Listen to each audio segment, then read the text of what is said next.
Bart with Cellar Sleuths. I'm here with you this evening without my daughter Katie. She's in Washington, D.C. this week, lobbying on behalf of medicine. I did, however, receive a question about what are some good drinks to have for upcoming St. Patrick's Day. As you know, St. Patrick's Day is just around the corner, March 17th. It does have a long celebratory tradition. Just a brief history, St. Patrick's was actually a Christian missionary who went into Ireland back in the 4th and 5th century to convert the Irish pagans to Christianity. He used the shamrock with the 3-leaf clover to discuss the Trinity, the Father, Son, and Holy Spirit.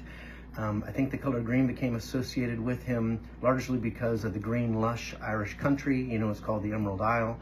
Of interest, you know, originally the color associated with St. Patrick was blue, but I think green kind of took over the years, largely because of his tie with Ireland.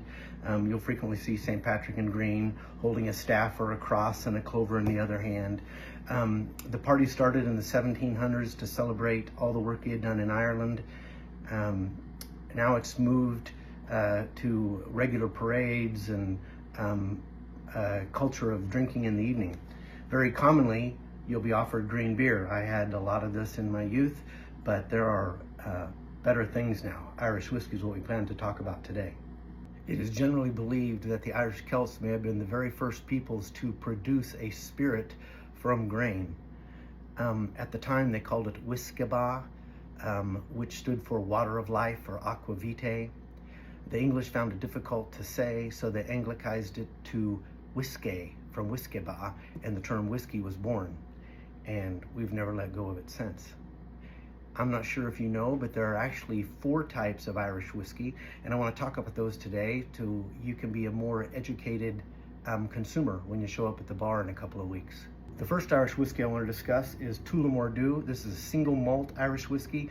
The term single malt is usually associated with Scottish whiskeys, but Irish make them as well. It's a different product, however. This is made from 100% malted barley.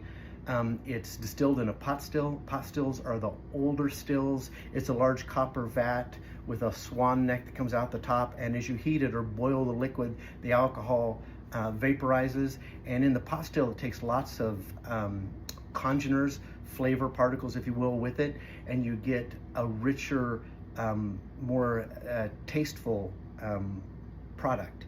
This one's triple distilled, and it's a wonderful Irish whiskey. The second whiskey I'd like to discuss, this is a second type they make, is a single grain whiskey. This is a Teeling single grain product. Single grain whiskey is made up of a maximum of 30% malted barley. Remember the first one, the single malt, had 100% malted barley. This one has a maximum of 30% malted barley, and the other grains are unmalted corn, wheat, or barley. They're unmalted products. And this one is not in a pot still. This one is distilled in what they call a column still. It's a long column that has lots of little distillation chambers. So the further the vapor goes up the still, the cleaner it gets, the more congeners that they take out. So if you were to go all the way to the top of a still, you may get pure grain alcohol up like 96%. But we don't want to clean the product too much to make whiskey, so we pull it off much lower than that. But this is single grain Irish whiskey, but goes through a column still. The third style of Irish whiskey is single pot still Irish whiskey. Single pot still Irish whiskey, as the name implies, is back to the pot still again. But in this one, the mash bill is different. It has to have at least 30% unmalted barley and at least 30% malted barley, and the rest can be made up of other grains such as corn or wheat. So it's kind of a hybrid between the first two. This one is in pot stills and probably one of the gems of Irish whiskeys. The fourth and final product I want to discuss is that of the blend. Irish whiskeys, 90% of them that leave Ireland are blends.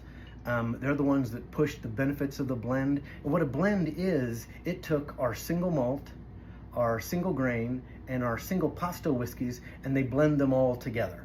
And what they're after is consistency, a smooth, mellow character that they're really proud of.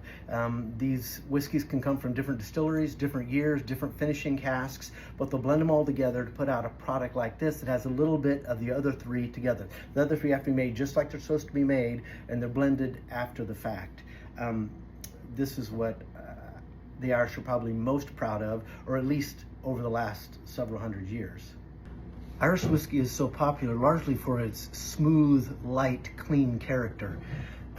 If you were to contrast this to bourbon, which is big in the States, as you're aware, it has to do partially with how it's distilled and some of the legal parameters on it. As you know, when you distill bourbon, you can only take it up to 160 proof, which means you have more congeners left in the bourbon product. Irish whiskey can go up to about 190 proof, so you can run a lighter, cleaner product.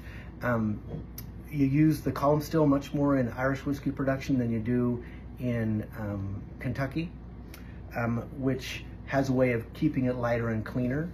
When you go to aged bourbon, you have to put it in new charred oak barrels. When you age Irish whiskey, all of it has to be aged at least 3 years in wood, but mostly it's used wood, so it doesn't impart as much of the wood extract, all those vanilla and toasty flavors. So in general, Irish whiskey is distilled a little cleaner, and it's matured with a little less outside influence of oak to get a smooth, clean, light, wonderfully drinking product. This St. Patrick's Day, I think I'd venture out a little bit. I'd ask for a single malt Irish whiskey or a single pot still Irish whiskey.